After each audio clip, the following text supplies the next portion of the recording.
আসন্ন জাতীয় সংসদ নির্বাচনে অংশ নিতে সুনামগঞ্জ ৪ এবং সুনামগঞ্জ ৫ আসনে দলীয় ও সহযোগী সংগঠনের বিপুল সংখ্যক নেতাকর্মীদের সাথে নিয়ে মনোনয়নপত্র জমা দিয়েছেন জাতীয় পার্টির মনোনীত ২ জন প্রার্থী। আজ রোববার দুপুরে সুনামগঞ্জের জেলা প্রশাসক ও রিটার্নিং কর্মকর্তা ডক্টর ইলিয়াস মিয়ার নিকট তারা এই মনোনয়নপত্র দাখিল করেন।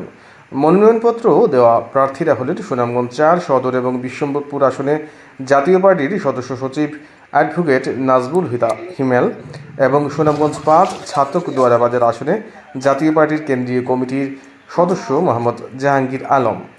এ সময় জাতীয় পার্টির এবং এর অঙ্গ সংগঠনের বিপুল সংখ্যক নেতাকর্মী ও সমর্থক উপস্থিত ছিলেন।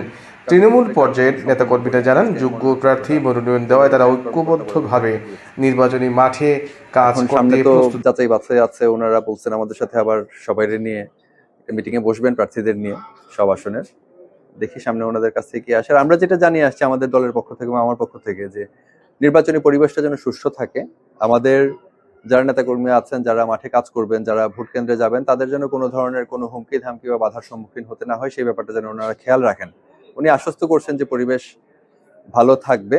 আশা করি এই মুহূর্তে আমরা যে সুর পাচ্ছি চতুর্দিক থেকে জাতীয় পার্টির প্রার্থীর বিষয়ে, জাতীয় পার্টি যিনি প্রার্থী হয়েছেন ইতিমধ্যেই আমাদের সকলের প্রিয় নেতা, যিনি ইতিমধ্যেই এই সুনামগঞ্জের আদালত পাড়ায় জোয়ার সৃষ্টি করেছেন এবং সাধারণ তরুণদের মধ্যে যিনি জোয়ার সৃষ্টি করেছেন, অ্যাডভোকেট নাজমুল হুদা হিমেল। যদি বুথের পরিবেশ সুন্দর হয়, শান্তিপূর্ণ হয়, ইনশাল্লাহ জাতীয় পার্টি এই আসন থেকে অ্যাডভোকেট নাজমুল হুদা হিমেল লাঙ্গল মার্কা নিয়ে বিপুল বুথে জয় হবে। সুনামগঞ্জ সদর ৪ আসনটি জাতীয় পার্টির একটি উর্বর শক্তি। যুগ যুগ ধরেই জাতীয় পার্টির এই আসনে এমপি আমরা পেয়েছি। এবারও যদি নির্বাচন সুষ্ঠু হয়, আমরা আশাবাদী যে আমাদের অ্যাডভোকেট নাজমুল হুদা হিমেল সুনামগঞ্জ ৪-এ আমরা লাঙ্গল প্রতীক উপহার দিতে পারবো।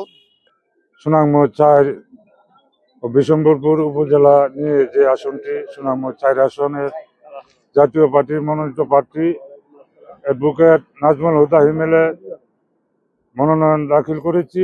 আমরা আশাবাদী যে আমরা সুনামগঞ্জ এই ২ আসনে একটা উর্বর মাটি আছে এবং আমাদের এখানে একটা ভোট ব্যাংক আছে। সঠিকভাবে যদি নির্বাচন হয় তাহলে অবশ্যই আমরা এখন সামনে তো যাচাই বাছাই আছে, ওনারা বলছেন আমাদের সাথে আবার সবাই নিয়ে মিটিংয়ে বসবেন প্রার্থীদের নিয়ে সব আসনের।